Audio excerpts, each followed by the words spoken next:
the people in the house across the street from her moved out that same day that Stephen went missing, and they moved out within like 3 hours, and that was it, and they never came back.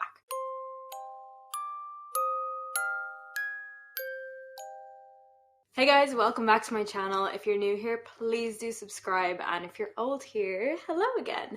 My name is Kate Philpott and I cover true crime and missing person cases on my channel. In today's video, I'll be talking about a case that starts out really weird and just continues to get weirder and weirder. And that is the case of Stephen Koecher, who went missing under very suspicious circumstances in Las Vegas, Nevada. So a little bit of background on Stephen. He was born on the 1st of November 1979 in Amarillo, Texas. He had 4 siblings and he was the second oldest. His father's name was Rolf and his mother's name was Deanna.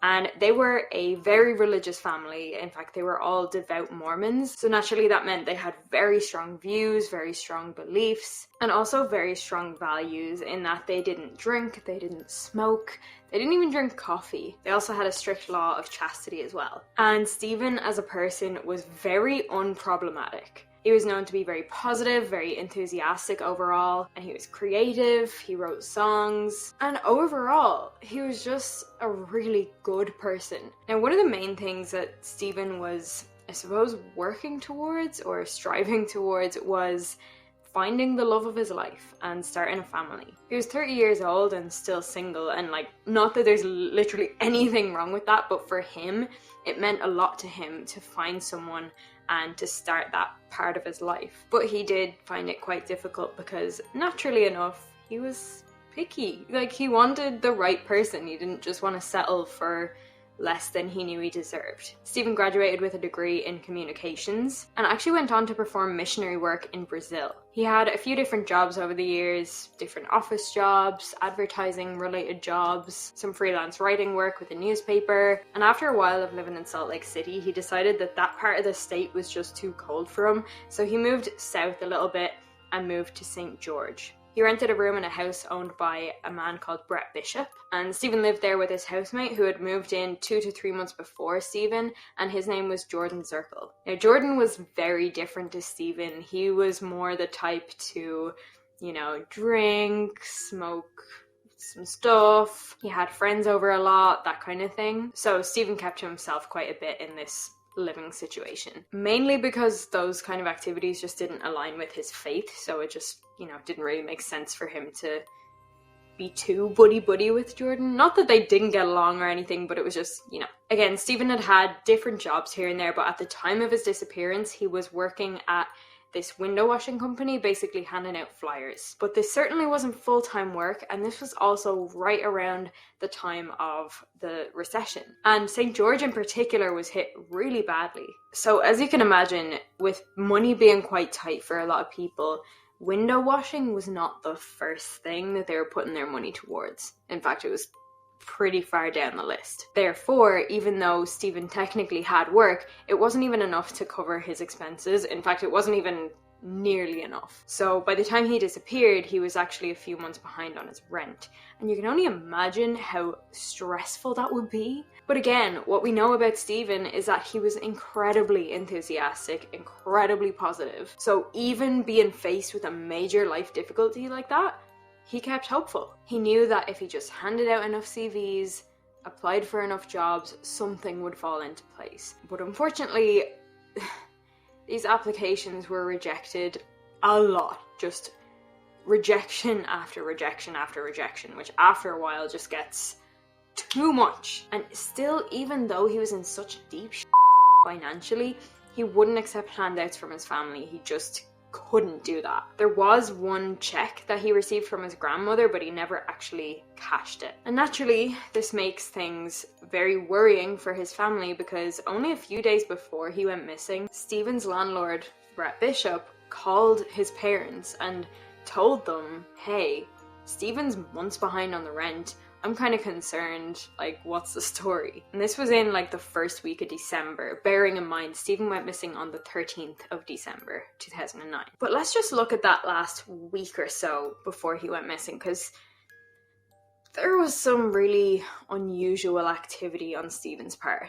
On the 7th of December, he went to a Christmas dinner at his church. Witnesses said he acted normal. On the 8th, then, a few things happened. First of all, he was paid $100 by his boss. Second of all, he had a phone call with his sister, who also said he acted totally normal. And that evening then, he attended some church services. And at these services, he made plans with a girl to tutor her later in the week on the Sunday, the 13th of December, basically to tutor her on the scriptures and stuff like that. At 10:47 then, he had a phone call with his father, Rolf, who, I mean, if you'll remember, Rolf had just found out from Brett, Stephen's landlord, that Stephen was behind on the rent, so he was just offering to help out, and naturally, Stephen was like, no, I gotta do this on my own, no, and it kind of seems like he was ashamed, embarrassed, that kind of thing, because he ended up hanging up on his father, which was incredibly out of character for him. I mean, the next day he contacted him back and apologized, but it just goes to show how difficult this must have been for him. Moving into Thursday, the 10th of December, in the very early hours of the morning, Stephen just left. He left the house, and he left St. George. He drove the 480 kilometers to Salt Lake City, and he arrived there at 6:45 a.m. So if you'll imagine, this is like around, 4 hours of driving? So he must have left sometime around 2:30 a.m. Generally, people don't just wake up at 2:30 a.m. and then go about their day and go on this big long drive. So he must have been going there for a particular reason, and he must have been going there at that time for a particular reason. He stopped to refuel his car there, and then he traveled west on Interstate 80. He continued on for another 201 kilometers to West Wendover, Nevada, and he stopped here to refuel again at 9:45 a.m. After this, he drove another 160 kilometers to the Ruby Valley Ranch, and he arrived there at about 2 p.m. Now that was weird, because an ex-girlfriend of his actually lived on this ranch. Her name was Anne-Marie Neff, and her family lived there too, and Stephen popped in looking for Anne-Marie, but she wasn't there. So they invited him in for lunch, and he stayed for 2 hours, and they were talking. And Stephen told them he had been on his way to Sacramento, California, because he had family there, but that he didn't think he was going to go the whole way because of some bad weather conditions. And something I'd like to point out here is Stephen didn't have any family in Sacramento, California. So what was that all about? And why did he stop at the Neff household at all? Did he really intend to visit an old flame? If so, why? I don't know, it just seems so random. And things in missing person cases rarely are random. Either way, he straight up lied about Sacramento, obviously, and even just being the type of person he was, I don't think Stephen would have just lied for any old reason. Like, I think he must have had a good reason to lie. So after that 2 hours there, he left and drove home to St. George, the same way he came, stopping to refuel in Springville and Salt Lake City. But something that I have to point out here, money. Like, it is expensive to refuel your car. Like, how many times has he refueled now? Like, 4 times in the one day? He's like months behind on his rent, yet he's refueling his car this much because he's going on this trip. Like, what was the point in that trip? And why is he so willing to do that trip when he's so far behind on his rent? There must be a good reason for it. Is that a normal amount to be refueling? I mean, I know he was covering quite a lot of ground, but I don't know. I just feel like that's a lot of times to be refueling. Anyway, please, people who know cars and people who know more about cars, please comment what your thoughts are on that. Now, going back on that timeline with the route that we know Stephen took and the stops that we know he took, he should have arrived at the Neff's family home at like 11:30 in the morning, sometime around there. So he only arrived at 2 p.m. So there must have been more stops along the way, or, where is all that lost time? Did he make stops to anywhere else or anyone else? Like, what was the motivation for whatever it was that took him all that extra time? Now, that same day, Stephen had a phone call with his mother, who he spoke to about plans for Christmas, like his plans for Christmas, that he was coming home and he was looking forward to it and all this stuff. And she said that he seemed normal and upbeat.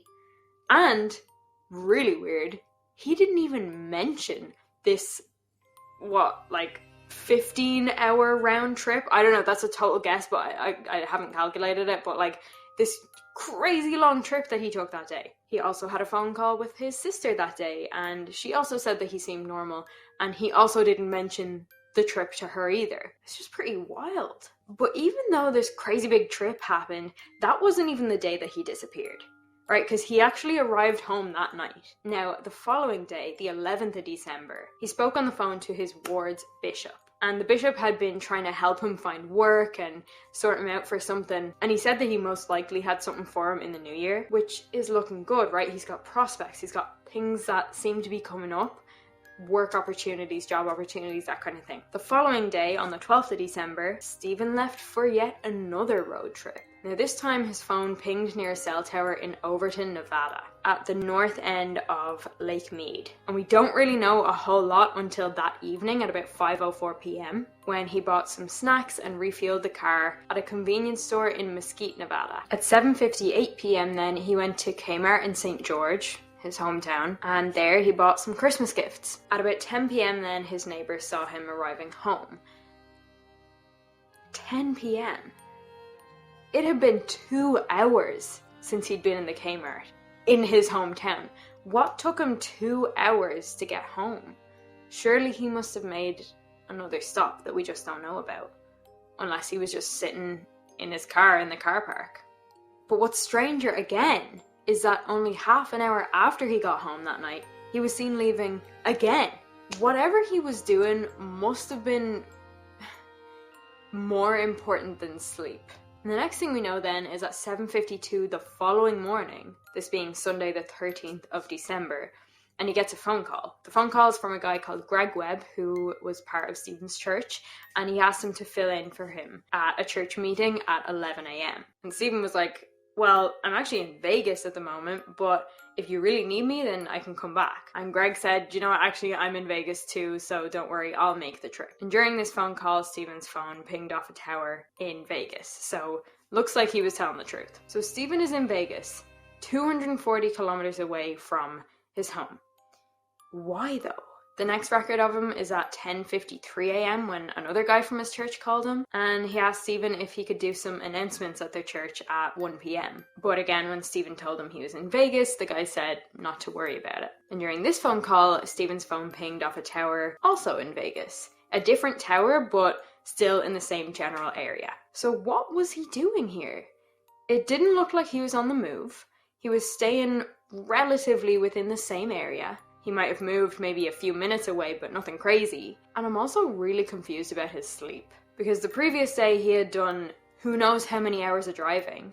And then he got home at 10 p.m, he left at 10:38 p.m, and now all of a sudden, you know, he's in Vegas in his car. Did he sleep in his car? I'm sure the police have looked into hotels, motels, etc., etc., but none of that information is public, at least.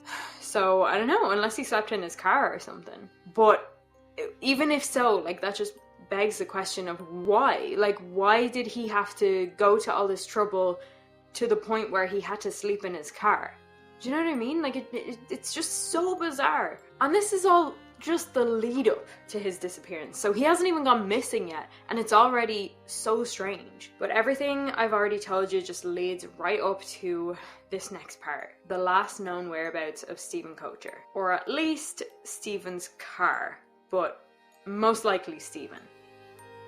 You'll see what I mean. So this is also Sunday the 13th of December 2009. This is at 11:54 a.m, which is only an hour after the previous phone call with the guy who wanted him to do announcements at the church. Stephen's car was caught on a home security camera driving into a cul-de-sac on a street called Savannah Springs Avenue, which is an upscale neighborhood. You know, these houses, a lot of them had pools, but it was also a retirement community. And there was no movement for 6 minutes, but after that, a man, matching Stephen's description, got out of the car. And he starts walking down the street carrying something under his arm. Potentially like a folder or something like that. A few seconds later, the man was seen on a different home security camera walking up Evening Light Street. So he had turned left and he was now walking north. And the strange part? This is the last ever sighting of Stephen Koecher at 12 p.m. on the 13th of December 2009 in this very residential area. And I'm sure there will be some questions about this. Stephen Koecher, I've said, a man matching his description. The fact of the matter is we don't know 100% that it was him, but even his family have looked at the mannerisms, the way he's walking, and they've said, yeah, we're pretty sure that's Stephen. We just can't know 100%, but it does seem to have been Stephen. So I'm going to continue on as if that absolutely was Stephen. Now, there were some phone records afterwards though this day. 4.5 hours after this, at 4:36 p.m, Stephen's phone pinged in Henderson, Nevada. It pinged near the intersection of Arroyo Grande Boulevard and American Pacific Drive. And I have to say, this is over 16 kilometers from where he had parked his car. So did he walk 16 kilometers, or was he picked up in a vehicle, or was this not necessarily Stephen but just his phone? If so, why? There's a lot of question marks already. Another 2 hours later, at 6:30 p.m. that day, his phone pinged near the Whitney Ranch subdivision in Henderson, which is another 3.2 kilometers north of the last ping. So Stephen is on the move, or at least his phone is on the move. Although this tower is in a very similar area to the last tower, and it's actually debated as to whether or not he had moved and like maybe his phone just pinged off a different tower. Unsure. But either way, either he or his phone was miles away from where his car was. And this gets even weirder. So the following morning, his phone pinged at a tower near Interstate 515 and Russell Road, which is another 3.2 kilometers north of, the last ping. The phone stayed there for 2 days, and after that, absolutely nothing. Where is Stephen? How does he go missing in such a residential neighborhood, especially upscale, when so many people have cameras? I mean, yes, we have some kind of CCTV, but not enough to tell us the story of what actually happened. So I guess the next thing we need to discuss is his car, because it had just been abandoned here. Now, the area he had parked actually had a homeowners association, and they, after a few days, were like, that car is still here. What's the story with that? So they peeked in the window, they saw the flyers for the window washing company, and they called that number. And eventually they got to one person, the next person, the owner. Eventually they got back to Stephen's mother, and they left a message for her, and eventually she found out he'd been gone for days and, reported him missing. So he was only reported missing on the 17th of December 2009, and at this point he'd already been missing for 4 days. And what didn't help, the police. Basically, the police saw this case as, a guy in his 30s lost in Vegas? Yeah, we've seen this before. We know how this ends. Basically, they just saw it as him blowing off some steam. He was in Vegas, he was drinking, gambling, smoking, whatever, having a fun time. Because of this, yeah, they had a look at his car, but they didn't perform any forensics on it. They didn't think it was important enough. But you have to remember that Stephen Koecher, okay, he was going through a tough time, but he was such a religious person. He had such strong morals. Like, he didn't even drink, smoke, drink coffee even. So, really? You think he's gone on a bender in Vegas? They just didn't look at all of the information. And also, he went totally silent. They had access to his bank accounts. There was no movement. There was no money being taken out. There was nothing. And then, his phone being gone, it just didn't make sense, and they were not helpful, at least at the beginning. So what, did he run away? Did he go there to end it? Well, that also doesn't make sense, because he had just spoken to his family about making Christmas plans, and he had just bought Christmas presents. And he actually told people he was in Vegas. He didn't try to hide it or anything. In fact, he even offered to drive back to St. George to help Greg Webb out. Nothing really makes sense here, and you can tell that there are a lot of pieces missing. Or maybe not a lot, but just very important pieces. And I'll be honest with you, when I was doing my preliminary research, I thought that this was where the case stopped. But whoa, I was wrong. to say the least. There is so much more here. So much more. I mean, look at the length of this video. I don't know how long it's going to be yet as I'm filming it, but I know it's not nearly done yet. So seeing as the police were basically no help in the beginning, the Koecher family took matters into their own hands. They searched all around. They searched hospitals, jails, morgues, anywhere they could think of. They looked into his emails, his search history, and ultimately came up with absolutely nothing. Eventually, Stephen's picture was put on a milk carton, and finally, that was what made the police realize, oh, this maybe is more important than we thought it was. So when official searches began, there were a lot of volunteers, and there were helicopter searches and sniffer dogs, the whole kit and caboodle. But I am going to park that there, because in order to understand this case, there are a few people that we need to talk about. Naturally, if the last place Stephen was seen was walking up that street, evening lights, you'd want to talk to the people who lived on that street. Just see if they heard anything or saw anything suspicious. And there was one woman who lived there who noticed that the people in the house across the street from her moved out that same day that Stephen went missing, and they moved out within like 3 hours, and that was it, and they never came back. And that house she was talking about was 2260 Evening Lights. This is Editing Kate here, and just on the topic of Stephen walking up Evening Lights and the whole thing about 2260 Evening Lights, you can see in the CCTV footage that he actually crosses the road, and he crosses the road over to the side of the road that 2260 Evening Lights is on. So listen, we don't know exactly if he went there, but we do know he turned up that road and crossed over to that side of the road, just to where that house is. So I don't know. So law enforcement tried to contact whoever had been living there. When they peeked in the window, they noticed that there was no furniture there, but there was a car outside, and this car was registered to Maria and Saverio DiMaggio with the address 2260 Evening Lights. 2 days later then, they came back, knocked on the door again, but again no answer. So they put Stephen's missing person flyer behind the screen door. Later that evening, they came back, again no answer, but the flyer was gone. There was also a different car in the driveway this time, which was also registered to this address. Listen, what is going on in this house? There's activity, but there's no activity. Anyway, another 2 days later, they called back again, and there was again no answer. So they left a note saying that whoever lived there needed to call them straight away. Now, finally, law enforcement were able to get in touch with Maria and Saverio DiMaggio, and this is on the 13th of January 2010. They spoke to Saverio, and he was a man in his 70s, so not exactly what I would have expected. And he had only moved down the road like 5 minutes away. But he told police that actually he moved out in November, not the 13th of December. So who was moving out on the 13th of December? And actually, it was his son that was moving out that day. His son, Marcus DiMaggio, aka Mark.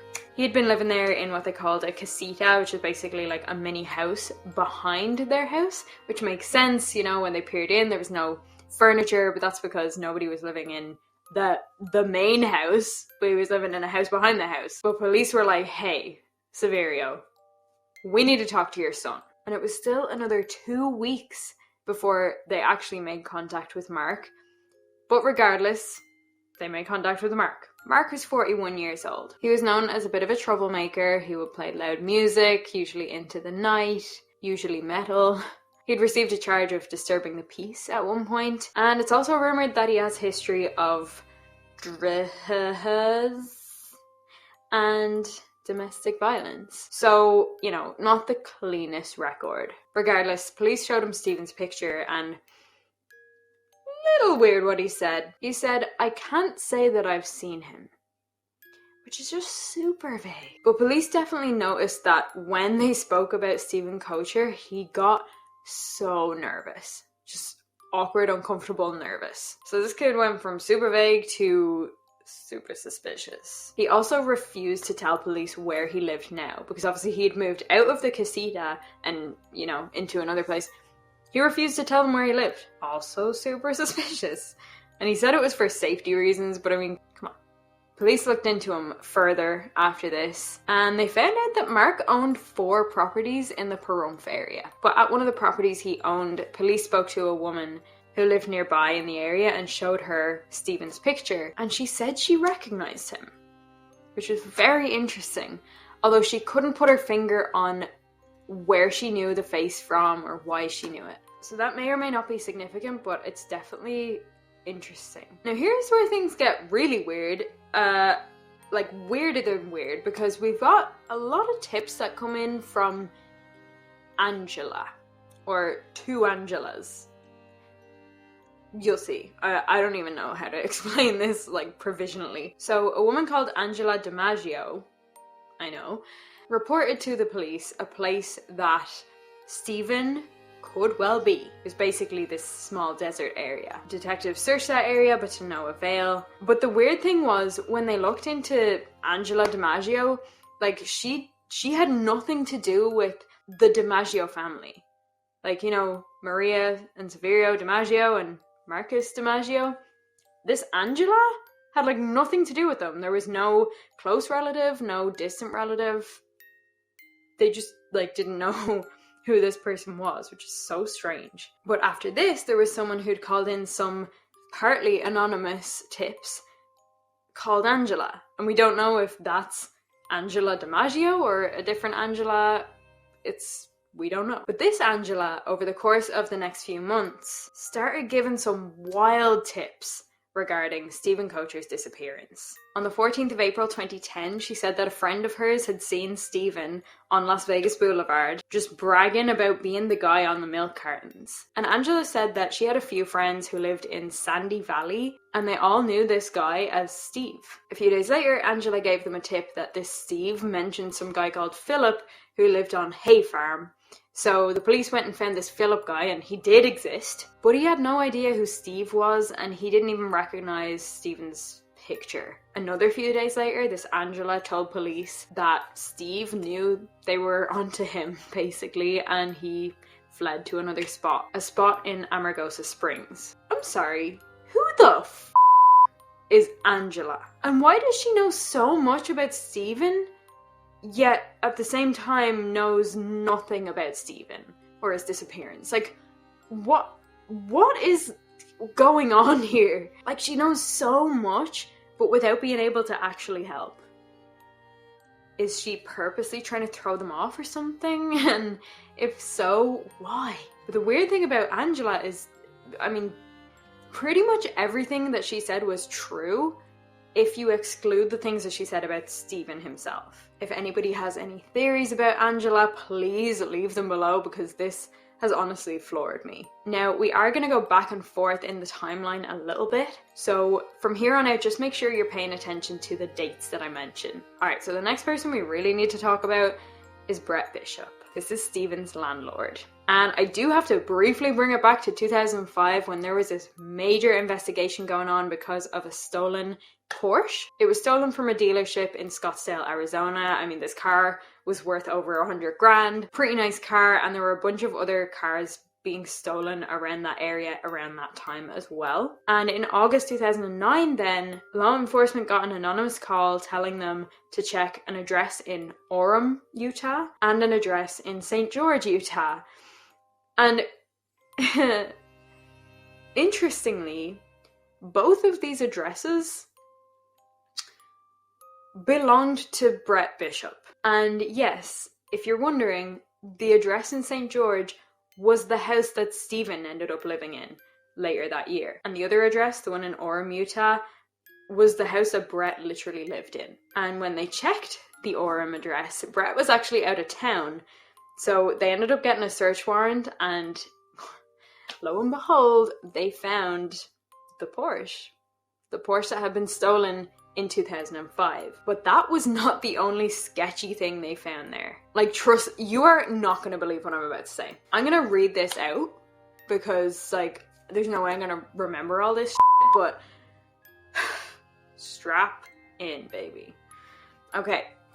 In this house, they found an Arizona license plate which had been altered. They found a load of other license plates, and none of the Utah plates were registered, aka They were fake. A bunch of marrow along with rolling papers, seeds for growing it, and so on and so forth. A whole bunch of firearms. I didn't even go to the effort of like writing all the different types down. Trust me when I say there were just loads. And I mean big ones too, like big rifles and shit. Like basically a lot more than any normal gun user or, you know, normal person with guns would have. Also a lot of ammunition as well. A lot. A bunch of subscription bottles with random people's names. I mean, probably not random people's names, but nobody that the police had heard about yet, and not Brett or his wife Tina. And yeah, so they just found all this sketchy stuff in Brett's house. So, doesn't sound like he has a very clean record himself. But let's talk about this car for a little second. When police asked Brett where he got it, he said that he got it from some guy called TJ, who occasionally went by Tom Jones. But of course, he didn't know how to contact TJ, and the only thing he knew about him was his birthday, which he did provide to police. But this birthday was the exact same day as Brett's birthday, like down to the year. I know I'm gonna go blurry here, but I don't think TJ existed. Anyway, let's park that there for a little second and talk about Jordan Zirkle. This was Stephen's housemate. There has been some stuff said about him over the years in this case, and personally, I just think it's all a load of crap. There are a lot of rumors about him, but when he spoke to police, like, they didn't get a single notion that he was lying or that he had any reason to lie. Like, he was very open with them. He told police that he had actually moved out of the house about a month prior to Stephen's disappearance, although he didn't know that Stephen was struggling for money and stuff like that. And he actually moved out because there were some issues with Brett Bishop, interestingly enough. Basically, Brett was accusing Jordan of property damage. Well, it's a whole other thing, but something you should know is that when Jordan moved in, literally like the day he moved in, when Brett was moving his stuff out to make room for Jordan's stuff, he walked into the living room and Jordan sees about 100 guns all laid out in front of him. Pretty shocking. And also, even though when he moved in, Brett had told him like, oh, I only go to the house like maybe once or twice a year, and actually in the short few months that Jordan lived there, he saw Brett like 20 plus times. So, I mean, I know that's not, like, that on its own is not that weird, but the times he did see them, or see him, I mean, yeah, just, Brett was just up to some sketchy stuff. And when I say that, let me explain. Jordan never had access to the garage, right? So one day he got home from work early and the garage door was unlocked. And remember that Porsche that we'd spoken about? Well, it was there in the garage. Now, obviously this is before, so this is what I mean about going back and forth. This was before police found it in Orem, Utah. But that Porsche was there, and I'm unsure as to whether or not Jordan knew it was stolen at that point, but Brett told him that that car had been sitting there since 2005. Sometimes Brett would show up to the house at like 1 or 2 a.m. and just start doing stuff in the garage. Sounds like he was up to some pretty sketchy stuff. Now, I do have another person I'd like to introduce you to real quick, and that's Tina Bishop, Brett's wife. She was openly posting a lot on online forums about Stephen's disappearance, which, by the way, Stephen's case is a big one for online forums and, you know, web sleuths and stuff like that. But anyway, according to one of Tina's posts on the 19th of December 2009, she said that on the day Stephen disappeared, she and Brett drove from Orem, Utah to St. George, Utah, to the house that, you know, Stephen was living in to check on him, because he was months behind on the rent, and they were like, hey, what's the story? This is a 4-hour drive, so it's a sizable journey.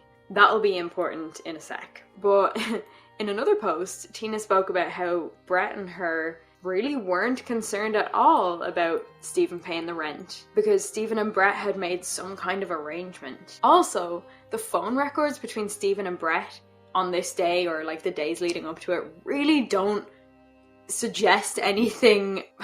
They don't suggest enough activity to warrant Brett and Tina driving all the way from Orem to St. George, especially since Stephen and Brett had allegedly worked something out. I mean, it just doesn't make sense.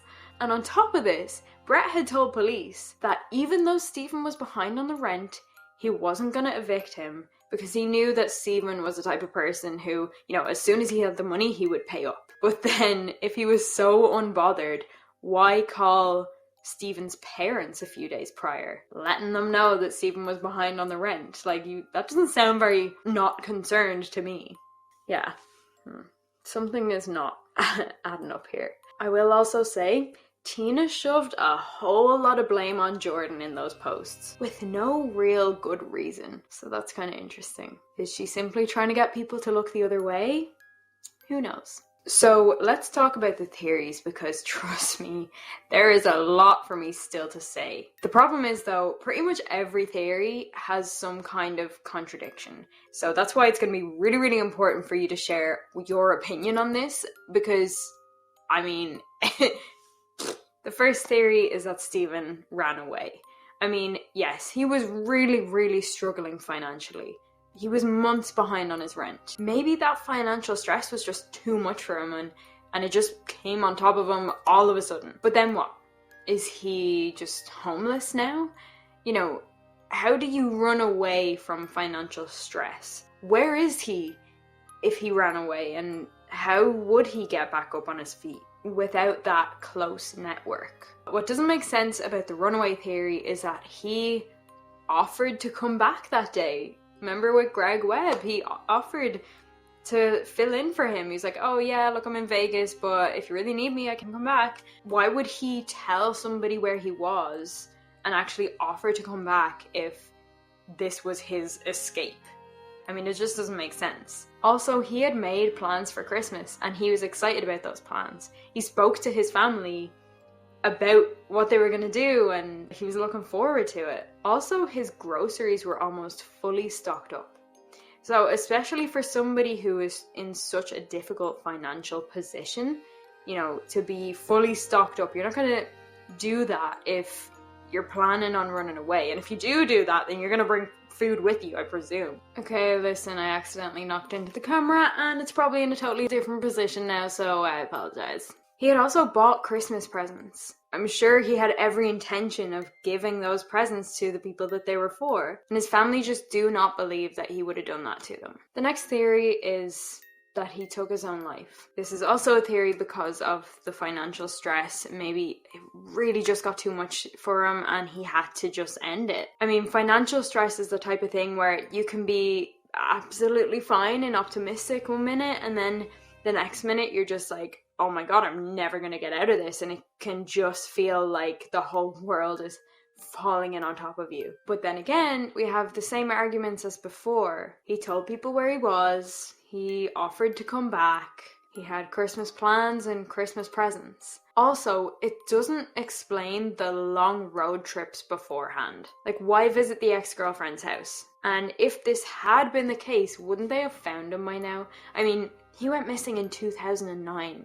That's 12 years ago. And the main two things that Stephen Koecher was working towards were A, getting back on his feet financially, and B, meeting the love of his life and starting a family. And his family also don't think he would have done this. And I'm sure that wouldn't have even sat well with Stephen himself being so religious. The next theory is that he became that Steve in Las Vegas, the one that Angela spoke about. But I really just, like, the only arguments for this are, like, what Angela said, but I personally don't, I don't think there's a whole lot of weight to that. I mean, who even is she? And really, I mean, why would someone who has successfully run away or escaped be outwardly bragging about being the guy on the milk cartons? And, you know, it just kind of blows your cover a little bit. And if that were the case, wouldn't more than just Angela be saying it? Now, another theory that is very strange very strange is that Stephen Koecher ran away with Susan Powell. Now, who's Susan Powell? Well, she was also Mormon, and she went missing only a week before Stephen from another town in Utah, although she disappeared from West Valley City, which is about 4.5 hours of driving away from St. George. Not that that is like wildly against the theory, because Stephen had done so many long road trips in the days leading up to his disappearance, so, you know, maybe he collected her at some point. But the theory goes that they ran off together and started a new life in Brazil. What?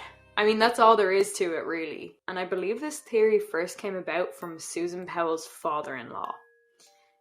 So that could be telling in itself. And I mean, by all means, if you would like me to cover her case, please let me know in the comments. I think there's definitely some interesting stuff to talk about in that case. Now, the next theory, and probably the strongest theory, is that Stephen went to Las Vegas for some kind of job opportunity. Whether he had some meeting with someone, or maybe he was already doing some kind of job that he was getting paid for, who knows. Stephen's family do believe that it was something to do with a job opportunity based on his financial stress at the time. But I mean, the location of his car was pretty strange. Like right at the end of a cul-de-sac in such a residential area, particularly in a retirement community. It doesn't really sound like the type of place you'd go to find a job or to have an interview or a meeting about a job. Some people have offered up the theory that he was handing out window washing flyers there, but this has pretty much been disproven because, first of all, they didn't even cover Henderson, and second of all, nobody in that area or nearby received any window washing flyers. However, in that footage where Stephen is walking down the street, he looked like he was holding some kind of folder, and he was definitely walking with purpose. Like, he wasn't just out for a leisurely stroll. Plus, he parked at 5 to 12 and he stayed in his car for 5 minutes and then got out. So did he have a meeting at 12? But then what went wrong for him to just never return? Was this a bogus job opportunity? If so, why? Definitely missing pieces of the puzzle there. Was there something criminal going on? Was Stephen Brett Bishop's little servant to make him, you know, do illegal little tasks for him or deliveries? On this note, Stephen was such a good person with such strong morals that I feel like if this was the case and he was participating in some kind of criminal activity, that he was doing so unknowingly. And then if he did find out that he was part of something illegal, he might have freaked out. He could have been very obviously an issue for people if that was the case. In one sense, this theory sounds totally far-fetched and way too complicated to fit in, but if you really think about it, it might just be the perfect solution. It would also explain those incredibly long road trips. And I mean, why is Brett's story all over the place? Why is Tina's story all over the place? Why was Tina trying to push blame on Jordan? Alright, now those are the main theories, but I do have one or two loose ends to tie up here. In that footage where Stephen walks down that street where he had parked his car, there is a white SUV pulling up on the far side of the road. And a lot of people thought this was incredibly strange and very suspicious. But this was looked into, and it actually just ended up being a woman pulling up, collecting her mother for Sunday lunch, and then 2 hours later she comes back and she brings her mother back. It wasn't anything suspicious at all. Although I wonder if that woman saw anything or saw where Stephen went. Although even if she did, at this point, it's 12 years later, how would she remember? And also that in the footage of Stephen walking up that street where he has something under his arm, we don't know what it was, what he was holding under his arm.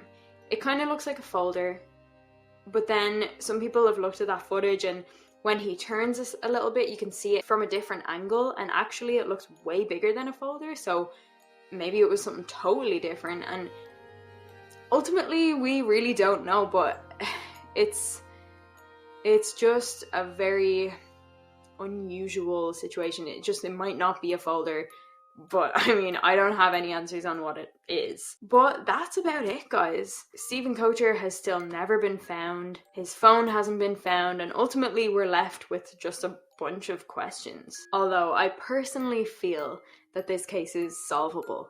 I mean, we have a lot of things pointing to a lot of sketchy behavior and a lot of sketchy people, and I just feel like there must have been something going on with all that sketchiness. Brett Bishop, shady dude. Mark DiMaggio, shady dude. I mean, maybe there's even a link between Brett and Mark. Unfortunately, Rolf Koecher, Stephen's dad, passed away in February of 2011 with absolutely zero answers on what happened to his son. So fingers crossed the rest of Stephen's family gets some kind of answers and closure from all this. I truly hope they do. Alright, this was a big one, guys, so go ahead and leave your comments with your thoughts down below. I am really looking forward to hearing what you think happened to Stephen Koecher. Also, let me know who in this case do you think is the most sketchy, because there are definitely a bunch of sketchies. And of course, if you enjoyed this video, give it a thumbs up, subscribe, and share it on your Instagram stories. And if you do so and tag me at kphilpott_YT, I will share it on my stories. Also, being transparent, it's very helpful if you do that for the growth of the channel and being able to get the word out for these cases. So thank you so much for watching.